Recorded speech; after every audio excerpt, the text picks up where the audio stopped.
Hey guys, it's Lachie. Today I sat down with professional footy player Liam Horne, who plays for the Castleford Tigers in the Super League. We talked about everything from him growing up in PNG to him getting the call that he was finally going to be a professional footy player. He's a legend. It was an unreal chat. Can't wait for you guys to listen. So let's get into it. Liam Horne, thanks for joining me, mate. I've been waiting for this one for a while. I'm keen. No, brother. Yeah, no, it's been a while, eh? Took my Yeah. time. Yeah, got busy, and obviously you got the season going on. How's the season going?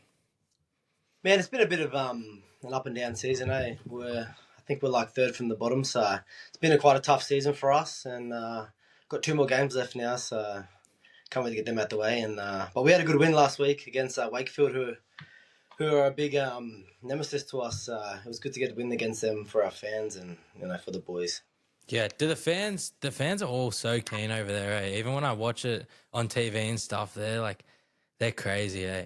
Bro, they're next level, eh? They're like Yeah, the soccer fans over here. yeah, It's just like that. So, you rock up to games and they're waiting for you to get out your car and to sign stuff. And they got chants for all different players over here. So, I'll be walking around town or, I get to a game and they're just singing, because my last name's Horne, so they'll be like, Horny, Horny, Horny. They start singing that wherever I go. So, yeah, they're unbelievable. They're a bit like the PNG Commonwealth fans. yeah. They love the rugby league and they're that passionate about it, and especially the fans from Castleford. It's such a small town, but majority of the town, they come to the games. So, it's pretty special. Yeah, I feel like the obviously NRL and stuff have their diehard fans, but I don't know if Aussies have that crazy in them like some of the English people do. You know what I mean? Yeah, they're way more passionate over here. Yeah, They're way more passionate. They're loud too. And it's like you get to a ground, especially our ground, it's such an old school ground. And it's so compact, and you're getting 10,000 people there, and there's probably about only 30,000 people in Castleford. So you're getting a good chunk of people coming to a game, and they're just so passionate, and they love rugby league. And whenever you see someone in the street, they'll come up to you and they'll talk to you about the rugby league or how much CAS means to them, and yeah, they just love it. where actually is Castleford? It's about so if you know Leeds, Yeah, it's about 20 minutes from Leeds. So yeah, it's pretty much in, yeah. Like when I'm here or walking around the streets, people are like, "What are you doing here?" Like they don't really see an Australian in this part of this part of the England. So they're like, "What are you doing here?" I'm playing rugby league, because you don't really get many Aussies over here in this part of the UK. So yeah, yeah, mate. All the Aussies just going Euro summer, mate. Every Instagram story I see from people from Australia.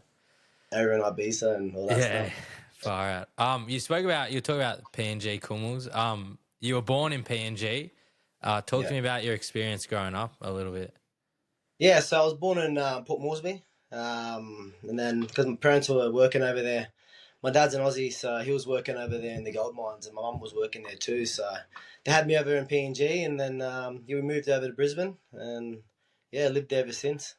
How old were you when you moved to Brizzy? Must have been 1 or 2 years old, so I moved there pretty early on.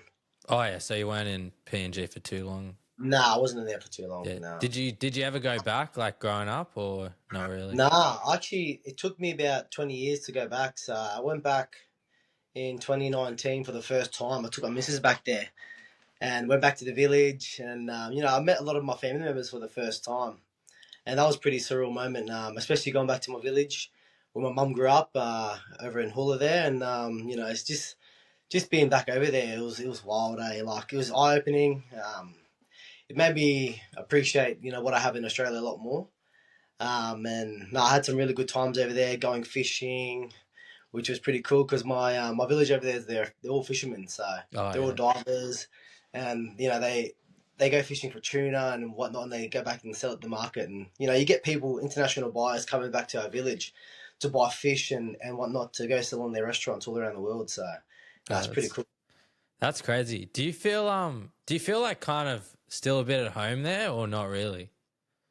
Yeah, for sure. Like my family, yeah, they do make me feel at home, especially growing up in Australia, not really knowing that side of my heritage. But my mum would always remind us, and she would teach us, and talk to us in language all the time, and she'll talk about her story about growing up over there, and she'd always remind us about who we are, and that we got PNG blood running through us, and it was always one of her goals for us to go back to PNG, and I was the first one to go back there and to see all the family, and to put on that Kumul's jersey was even more special, for my mum and for my family back home to represent all them, and that was probably one of the highlights of my career. Yeah, what was that like when you put on that jersey for the first time and went out there? Oh man. Well, I made my debut in Sydney with versus the Fijians. And yeah, I remember getting the call because I was working as a apprentice electrician at the time, and I was playing for North Devils in the Q Cup. And I was driving home from work one day, and I got a call, and it said on the phone, it said for like six plus.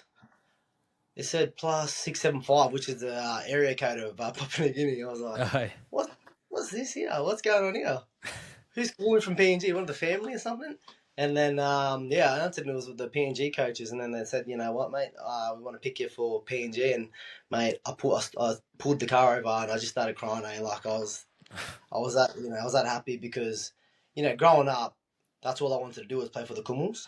And, oh, I would be really? on, yeah, I was on YouTube watching, PNG's biggest hits. And, I used to always do all that stuff. And, when I played for him down in Sydney, I remember seeing David Mead because growing up, Meady was one of my heroes. I used to watch him play, and just to be next to him and play with him. And it was his last game for the Kumuls, so man, that was the most unreal experience of my life. And getting the win too down there against the Fijians when we were underdogs. I think we were paying like $3. Far out. So I was telling everyone, get on us, we're gonna win this. And we ended up winning it, and it was unreal. Yeah, the PNG fans and the players, you can just see the passion in the jersey. You know what I mean? Like the fans, like when they go, especially when you boys go play in PNG, they're like flooding the streets, flooding the stadium. It's crazy to see. Yeah, I remember when we got off the so we get outside the airport, and there's just hundreds of people there. We get on the bus, and they're just chasing the bus, and the bus ride to the hotel is about 15 minutes, and you still got kids running and chasing the bus all the way to the hotel. And then when we go to training, we're leaving the hotel, and then they're all waiting there. They're like one shirt. So we're just throwing shirts out, and they're just fighting for the shirt. And they love it, mate. It's rugby league over there is it's so important to people over there. They're so passionate about rugby league, and they know every single rugby league player in the NRL and in Super League. They could name any single player in any team, which is quite phenomenal. So Yeah, how much did it mean to you going? Obviously, you left there when you were one, but then going back there as I guess, an idol in the kids who live there, and even all the people who live there. How much did that mean to you? yeah, well, the first time I went back, I was only playing Q Cup at the time, so I wasn't very known. But man, people would still recognise me when I was there, and I was only playing Oh, Q really? Cup. That was at the time, and I probably only played about 30 games. So, and people were still recognising me, which was I was like, wow, that's pretty crazy. But then when I played for the Kumuls, that's when it all changed. It's like every single person recognises you, especially even when I'm over in Australia and PNG people will see you, they'll recognise you, and I was like, wow, like rugby league, like it's just so massive over there, and yeah. Yeah, what do you think about the new PNG team coming in? What do you think about Uh, that? I think it's awesome, eh? I Yeah, think like a country for Papua New Guinea, rugby league is going to open up so many opportunities for people that don't really get those opportunities, and you can see what rugby league has done for players like Justin Olam, and there's so many Justin Olams in Papua New Guinea that are just waiting to be identified, and you put the right infrastructure in, the right get the right coaches in there, the right people, there's a lot of these kids are going to one day turn out to be playing NRL. And it's just a matter of time. In 2028 when that comes, and I'm excited. Hopefully, I still got the legs for it. yeah, man, that'd be so sick to see out there. It's like I was in Sri Lanka a couple months ago, and we were kind of like out really village, like nothing around, and I was just thinking like I could be, if you lived here, you could be like, say, best footy player, best cricketer, and no one would know, you know what I mean? But if, say, for me, if I'm the best footy player, I'm going to get picked up. So you wonder, And I feel like it's similar in PNG. They just don't have the systems in there. So you wonder how many kids are like freaky footy players that just haven't got the opportunity yet. Yeah, 100%. And I think you can take that too for like just education too.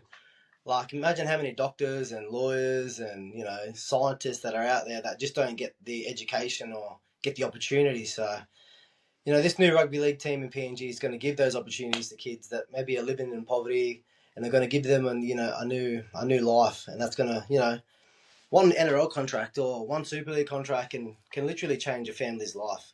A lot of these boys that leave Papua New Guinea and go on to play NRL or Super League, it changes their families' lives. They get to build houses back home. They get to put their cousins and sisters and families through school, help start businesses. So rugby league's massive, and this is going to be a big game changer for Papua New Guineans. Yeah. And they're also passionate about their families as well. Like I feel like obviously everyone's passionate about their families, but especially Papua New Guinean people, they just love giving back to their families. Yeah, 100%. I think it's just ingrained in the culture. Just to look after your family, especially that village mentality. You look after each other. Whether or not you're family or not, you just take care of each other. So that's a big part of Papua New Guinean culture. Yeah. I want to take you to when you're living in Brisbane. How old were you when you started playing footy? So I was actually living in Darwin. So I moved Oh, up to really? Darwin probably when I was. So I lived in Brisbane up until I was 6, and I moved to Darwin. And I played for. I think my first game was I was under 8s for the Palmerston Raiders. So up there in Northern Territory, Darwin, where all the crocodiles are. So Yeah. I actually played rugby union first, and I was no good at that. So my mate took me to play rugby league, and yeah, I started under 8s over there, and then I came back down to Brisbane, and I played for the Aspie Devils. Um, and then I played probably 4 or 5 years there, and then that's when I started playing for the North Devils. And I played the Sir O'Connell, Mal Meninga, the Colts, and then moving way up into Q Cup. Yeah. So How important did footy play like a massive role in your upbringing, or was it just kind of something you did for fun until you started taking it seriously, or was it always like, no, I'm gonna be a fucking footy player? no, it was massive. That's all I ever wanted to be was a rugby league player. Like that's all I ever dreamed of was obviously playing in NRL.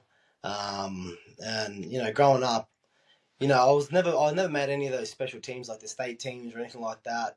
I was always on the cusp, so I was always just playing like I wasn't making those like I was making like Met North, which is like I don't know what do you call that over here in New South Wales, but it's like just the area team, like Oh let's yeah, say like Sydney West or like Sydney East. yeah, Like yeah. like yeah, I was making those teams. But then I just kept chipping away, and obviously I was working, after high school, and there was times where I thought, what, I'm never gonna become a professional football player, so. And it took up until I was 25 years old to, get to turn professional. So, I did a electrical apprenticeship for 4 years. I finished that, and then that's when I got the call to come over here. So it was a pretty long journey, and I wanted to give up so many times, but it all worked out in the end. What was it like going to obviously doing long days as a Sparky? What's it like having to go to training after those days? And you're Oh, playing Kuyu Cup, so it's semi-professional, so it's pretty serious. yeah, man, it was hard, eh? Sometimes you're starting at 5, 4 in the morning, so you'd have to get up pretty early, and then obviously going to training, and then training's what 5:30, but you get there a bit early, to do your stretching and whatnot. So and then you wouldn't get home till like 8 or 9 sometimes, and you gotta have dinner, and then you're back to bed around 9:30, 10. So and then you're back doing it again in the morning. So it is a really tough gig. It's harder than being a professional right now. So being a professional is way more easier. So you got a lot more time to do what you need to do, and yeah. But I do definitely miss that grind. I Yeah. do miss it. Was there ever a point where you're like, not that you were gonna quit, but you were having second thoughts, like this is just getting too much? Yeah, I was actually about to quit before I came over here. Yeah, I was just over. I was like, I'm not gonna make it. I haven't got any deals come through the door. I'll just go get back to being a sparky, work full time.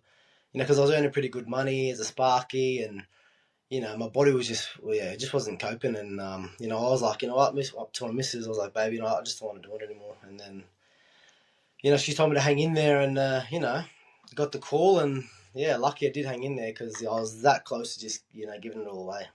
Yeah, I don't know if you're a big like motivational quote type of guy, but I always see this clip of Michael B. Jordan from Creed. Yeah, Yeah, and he's saying like right before you're about to get what you're gonna get, it's like feels the hardest, and like that's when you just got to hang in there. And I feel like there's so many stories just like people are like, oh yeah, I'm done, and then they stick at it for like a month, and then it all pans out.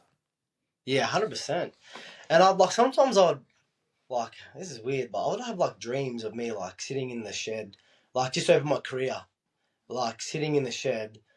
I remember I had this dream. I was sitting in the sheds before like the debut game in the Cummels. Like I had a dream I was in the sheds. It was like after the game, and I was just having that dream. And then actually, when the experience actually happened, I was like, wow, like I actually dreamt of this moment. And like I don't know, I can't really explain that, but over my career, I've had these dreams, and then like they would happen, and it's always to do with rugby league. So I think when I had those experiences, I'm like, this is where I'm meant to be in this present time. Like it's all meant to be. So yeah. Yeah, no, that's unreal, mate. You go through that the obviously the grind of your life pretty much, and you finally get the call that you're going to be a pro. What was it like, first of all, getting that call and then putting on your jersey on the first game, knowing you made it?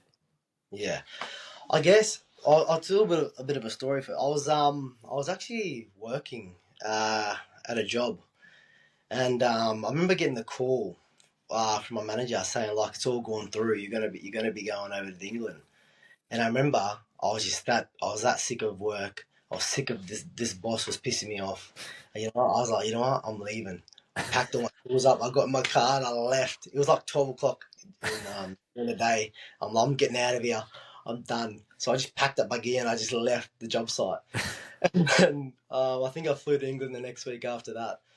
But yeah, man, I remember getting the call, man. I just could not believe it, bro. Honestly, um, like I'm, people would tell you like it's all going to work out. It's all going to work out. But when you've been trying for so long, and nothing's happening, and you're like, oh, am I ever going to get there? What am I going to do? Like, you put so much time and effort into this journey, and nothing's happening for you. It gets hard. But like you said, when you're that close, and then you give up, you're never going to see what's on the other side. But lucky if you keep through it, you get there. And yeah, when I arrived in England, everything changed. It was so crazy. I remember we went out one night to the local, and people were just coming up to me left, right, and centre, asking me for photos, and I'm like, what's this? Like, what's going on here? Because I'm just a normal bloke from from Australia, Sparky, just playing rugby league, semi-pro, and then next minute I'm over here in England, and people ask me for photos and acting like paying Haas or something. And I was like, what's going on here? Couldn't believe it. They treated me like a superstar, and yeah, that was pretty eye-opening, to get all this attention. And I remember, like, you wouldn't think about it, like playing for a small club over here in the UK, but over here, they just love you over here, and they treat you like a king, and they just, they're such good people. And I remember signing autographs after the game. Like, I never thought I'd ever sign an autograph in my life. So I used to be at Broncos games waiting on the side, trying to get an autograph off the boys, and Yeah. here I am signing autographs with people. So now I'll make sure that after games I get around, and I sign autographs for all the kids and whatnot. So no, it's a pretty surreal moment, and I still have to pinch myself that I'm in this position. Yeah, no, that's unreal. Did sorry, what was I gonna say? Oh yeah, I feel like in Australia, everyone, even if you're like the biggest deal, everyone still keeps you pretty grounded. But then obviously going to that like a small town where like they live and breathe, like going to Castleford and they live and breathe the Tigers, it would have been such a different experience, eh? Oh, bro, crazy! Like, man, just walking around, man, people just when you walk around the streets or you drive around, you just see people wearing Castleford shirts. Yeah. they just wear 'em everywhere. They just love rugby league over here. And man, like before every game, I've got this bloke. He'll wait for me outside the car park. He'll be waiting there for me every game. He always wants to have a chat to me and grab a photo. And there's diehard fans over here, and they'll follow you to another country. Like we have games over in France. Oh, not yeah, France. And you're getting thousands of them coming over, flying over just to come watch us play. And that's just how diehard they are. Yeah, it's like you see it in soccer a lot. Even the like clubs from these small towns you'd never heard of are like packing out stadiums. They're setting off flares. They're like parading Yeah. the streets. It's crazy. Yeah, I remember the first time I saw a flare. We were in Perpignan, in France, and I remember looking up into the crowd, and I see all the boys. They got flares, and they're just letting all these flares up in the crowd. Like, whoa, this is crazy! And they got a lot of signs and banners that they bring over, and yeah, it's pretty cool. Yeah. Did growing up, did you have anyone you particularly looked up to, or Man, my favorite player was Billy Slater, because yeah, I used to be a fullback when I was younger. So, Billy Slater, man, I just loved the way he moved on the field, and yeah, he was just something else. I used to always look up to him. yeah, mate, he changed the game. He's the GOAT fullback in my opinion. But Yeah, and plus he was a Queenslander too, so. oh, yeah, you're a Queenslander. You Yeah. grew up, mate. What do you think of Origin this year? Mate, It's I good was for like, you, blokes. oh mate, because so in our team, I think there's two of us Queenslanders and the rest all Blues. So Oh it's yeah, good. good. Yeah, they were just feeding us all game, but no, it was good to get the win. It was Yeah, no, unreal. I remember watching because like that Blues team on paper should have pumped that Queensland team, but Yeah, I saw 100%. yeah, you see Money walk out in game 3, and I remember just looking at my mates and going, "Fuck, he's on a." Like I'm nervous. Yeah, you can't stop him. Now we've got bragging rights for another year. So, but yeah, I remember seeing Money too when he walked out. I was like, nah, he's on today. Yeah, Yeah, especially what he went through, and he's got all that. He wants to play for his father and whatnot. So yeah, it was I just, unreal. yeah, Going back to the PNG team, like the one coming to the NRL. So yeah, would you be keen to put on the jersey? 100%. I think anyone would be keen. It's a historic moment. For Papua New Guinea, and I would love to be a part of it if I'm not tied up until then. So now I'd have to put my hand up. Yeah, no, that'd be unreal. It'll just be so cool to see the backing behind them, and I don't know how, like I don't really know the details of how everything's gonna work, but just like the players who go over there, it'll just be something new, eh? Yeah, well, we're gonna have to live over there. Yeah, I think I've heard they're gonna build a compound or something like that, or maybe it's like a little city, probably gated off from everyone else. So yeah, it's obviously going to be a bit different, a bit hard, and how are you going to get players to go over there? Obviously, the tax free thing, that's going to be pretty cool, I guess. Imagine getting paid $1 million and not paying any tax. yeah, that'd be You'd be it's a laughing. dream. So I think they're trying to do a few lucrative things to bring players over there and their families, because I can imagine it'd be pretty hard living in in another country, especially with Papua New Guineans loving rugby league, like trying to walk around the streets, like Yeah, they'll just be swarming you. So yeah, it's no, good, but like it's real good that they love it, obviously, but it just be hard. You couldn't really go out anywhere or do anything. yeah, but I think people have a big misconception about Papua New Guinea, like it's dangerous and it's scary, but it's actually not. Like you go over there, people are going to be loving and welcoming to you. Yeah. There's bad parts all around the world, but no, I just don't like. My advice to people is like, don't be scared. Papua New Guineans going to welcome you. They're going to look after you. There's nothing to worry about. Yeah, that's like you go to the wrong place in Sydney. You know what I mean? It's the same everywhere around the world.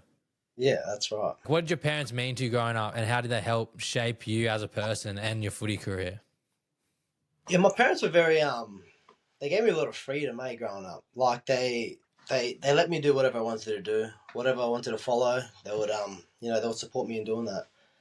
And they never really pushed me to do anything particular. They basically just, they put a roof over my head, food in the fridge, and they paid for everything that I needed to be paid for, and they looked after me, and they just said, you know what, whatever you want to do in life, you can do it. We're going to support you, and that's all I needed from them. And they gave us so much love. They took care of us, and they always pushed us to do more and to achieve more. And yeah, that's what I got from them. Yeah, that's unreal.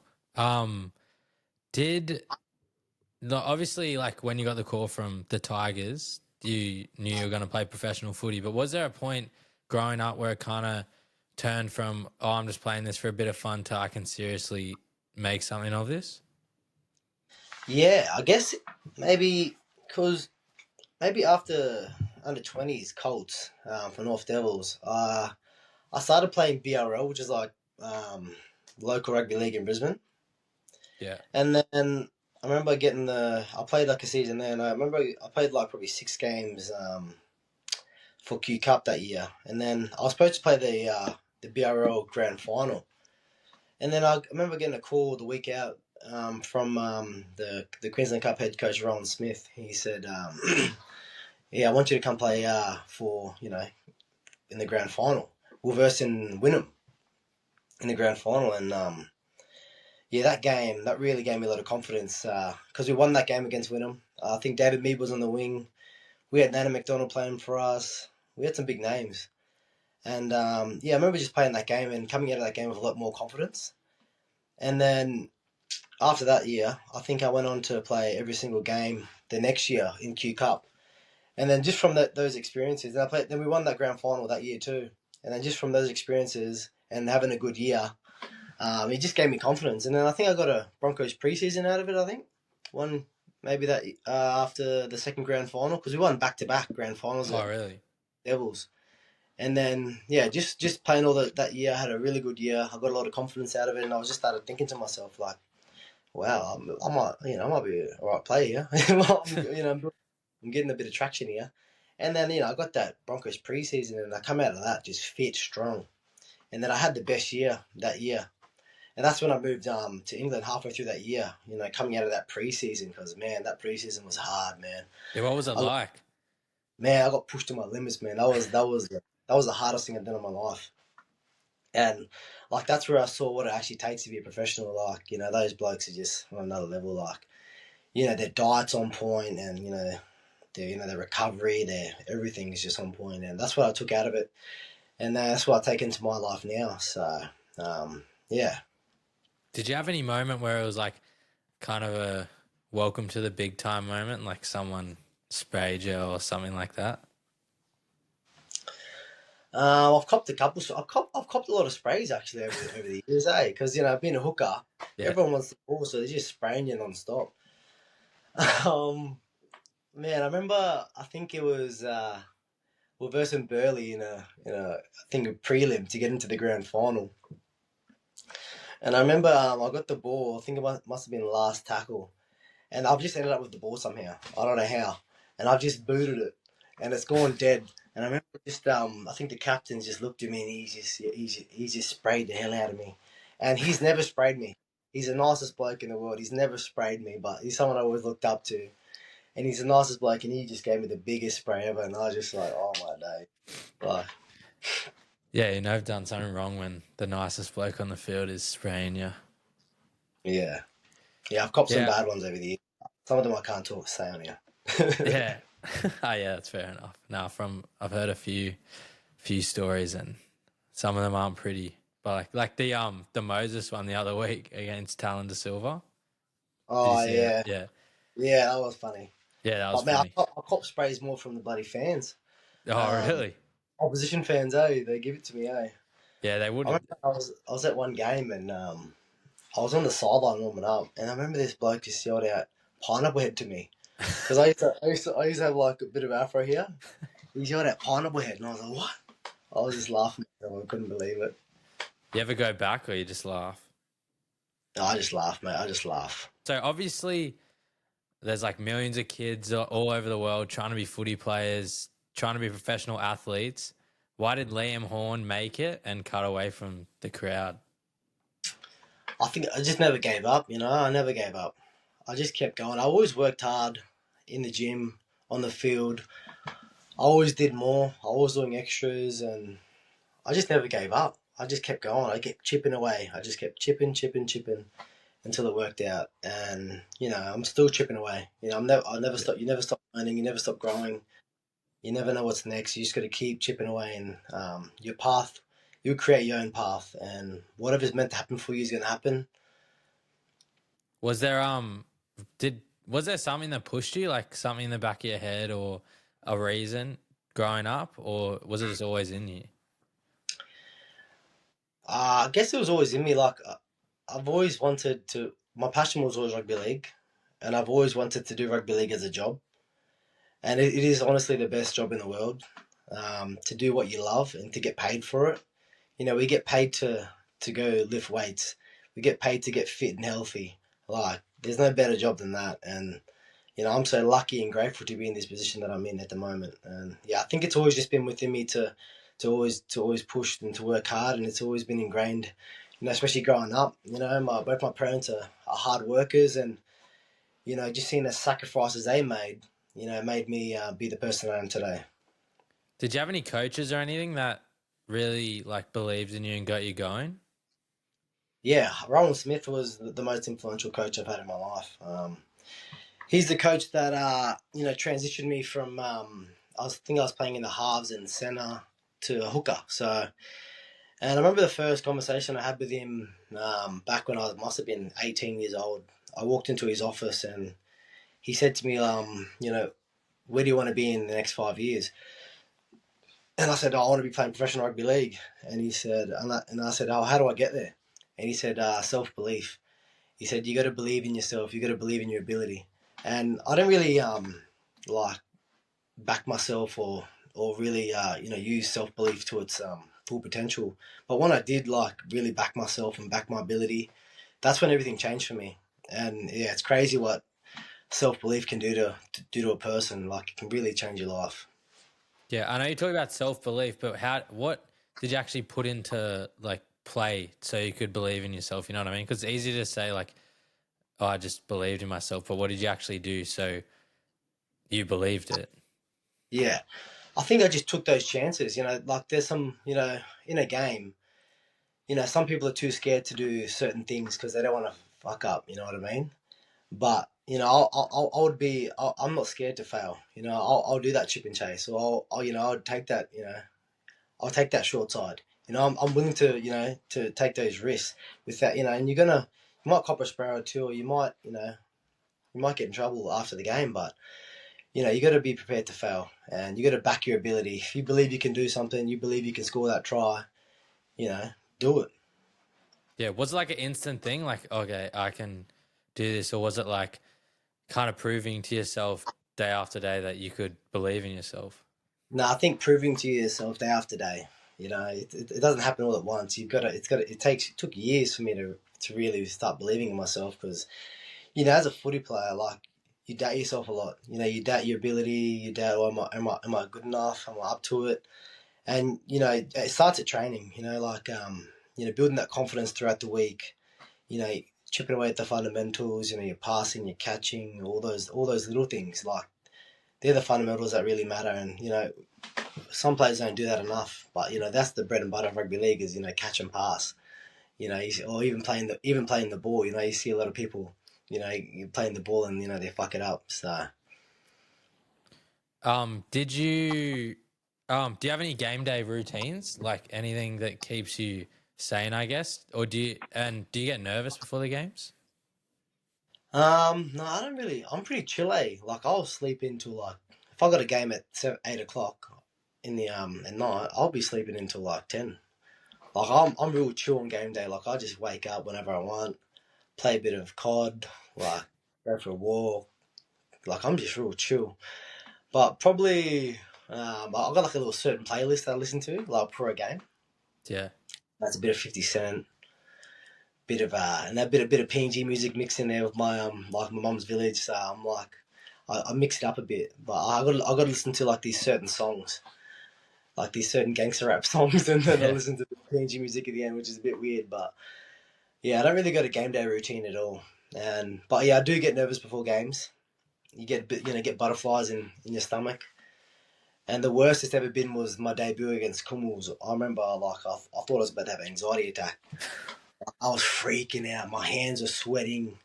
Like, I had butterflies. Like, I was that nervous. Like, I've never felt that way in my whole entire life. And Oh, really? I was freaking out, man. Honestly, I've never felt that way in my life. But that was the worst of it. But yeah, you definitely do. I do get nervous before games still. You know, you get butterflies and sweaty hands and whatnot. I know you talked about when you played that first game, you were real nervous. Then what was the feeling like when you come off the field after you guys won? Mate, I was the best feeling in the world, honestly. I was the best feeling in the world. Just seeing all the fans down there, like there was a lot of Papua New Guineans down in Sydney at that time, and they were just all going crazy. They were just all going crazy, and I remember just seeing them all. But seeing my family after the game was the best part, you know, because I didn't know that a lot of my family were going to be down there. Like, so a lot of them surprised me, Oh, and yeah. especially this side of the family too. They all surprised me. They all drove down from Canberra, so I just seen all my family together, and that really put into perspective. Like, wow, like, you know, I've got a lot of support here, and that's what's helped me over my career. Was, you know, I've had a lot of support from my family and my friends, and just a lot of people that I've played rugby league with. They've all supported me, and they all back me. You know, especially, you know, when people give you love and support and they believe in you and they say, you know what, you can do this, man. It helps you out so much, and that's all I've got over my whole career. Yeah, did it? Obviously, it meant so much to you to put on that PNG jersey. How much did it mean to your family? Mate, it meant so much, eh? It meant so much. I remember getting a video from my sister back home, and all my family were just there were about 30 of them in this room watching me play, and I was just like, wow. And you know, I love going back there, and I always give them all my gear, Oh, yeah. and you know, they all fight over here. Yeah, let me have that one. So, nah, it's unreal, mate. I love it. Yeah. Do you go back there much or do you come to Australia much? Yeah, so at the end of the year, we go back for the Pacific Champs. So every year, so go back there. Um, so yeah, I go back to Australia, and then I go into camp for the Pacific Champs. And then after that's finished, I'll spend a bit of time at PNG, and then spend a bit of time in Australia with family, and then I fly back to the UK. Yeah. How long do you spend, like, all off season, pretty much? Yeah, I'd say about 2 months or a month. Yeah, a Yeah. month and a half. Yeah. Fair enough. I just got like two questions before we finish up. Um, they might be the same player, but I just want to ask, who's your GOAT footy player and who's your GOAT Papua New Guinean footy player? Ooh, goat footy player. I'm gonna go. Yeah, obviously goat. I said it before. Billy Slater, and Yeah. goat Papua New Guinean has to be David Mead. Has to David, be Mead. mate, that try. I remember growing up when he scored that try for the Titans. I think it was against the Sharks where it bounces just Scotty, before the line. yeah, Scotty Prince kicks it over, Yeah, bang, on the sideline. Man, how did he get that ball? mate, it's still in replays today. Eh? That's freaky. It's freaky. Yeah, I can't believe he did that. Yeah, Yeah, it's unreal. So you boys got 2 games left. yeah, mate. Uh, We got some Wigan Warriors on Friday, yeah, and then we got St Helens next week. So we got two tough games left. yeah. And then how does the end of the season go? Do you just have a few events and stuff, and then you'll come over, or Yeah, so I think I'll get a couple weeks off, and then hopefully back in PNG for the Pac Champs. yeah? Whereas we've got the PM's 13 against Australia, and then two games against Cook Islands and Fiji Oh and yeah, Papua New Guinea. yeah. Yeah, So they're all in Papua New Guinea. all in Papua New Guinea this Oh, year. Yeah. that's elite. No, I'm real keen for the team to come in. I just reckon the fan base around will be so sick. Oh, bro, that's gonna be unreal. Yeah. Hopefully, Alex Johnson, gets over there too. Yeah, mate, he might. He's just gonna get the record next year and then he'll probably come over to PNG. Yeah, I was hoping he was gonna get the record last week, but they got punked, didn't Yeah. they? Mate, I actually put a bet on. I put him to score 3 because I just thought it's a Oh, script, I but thought it would just be, yeah, it'd be a script, but man, yeah. Who do you reckon will win the NRL? Broncos, man. I'm a Broncos fan, Broncos. so Yeah, mate, they fucking if Reece Walsh is on, they can carve up any team. I know, mate. Yeah, they're freaky, mate. Yeah. But obviously, man, Canberra too. So they're versing each other, aren't they, on Sunday? Yeah, I think so. Can Yeah. can them two play each other in the grand final? Yeah, I think so because whichever one loses goes to the other side. Yeah, Yeah. true. So because whoever loses versus Sharks or Roosters, I think. Yeah, I And then think if so. they win, they verse the winner of Dogs Storm. I think so. Who do you go for? Para, mate. Oh, But mate. nah, Para will come good next year. Yeah, you came good towards the end of the year, eh? Yeah, mate. Mitchie Moses, greatest halfback in the comp. He's a freak, mate. He's a Yeah. freak. Yeah. Well, anyway, Liam, thanks for jumping on. It's been a great chat. You're a fucking legend, mate. I'm keen to see you when you get over and play for the new PNG team coming in. I have to catch a flight over and watch one of the games in PNG. Yeah, for sure, mate. Well, if I'm playing for him, mate, I'll have enough money to get you over on a private jet. Nah. Yeah, thanks for coming on. Good luck with your last 2 games and good luck with the pack champs. Thank you, mate. Appreciate it, brother. I'll just end the recording.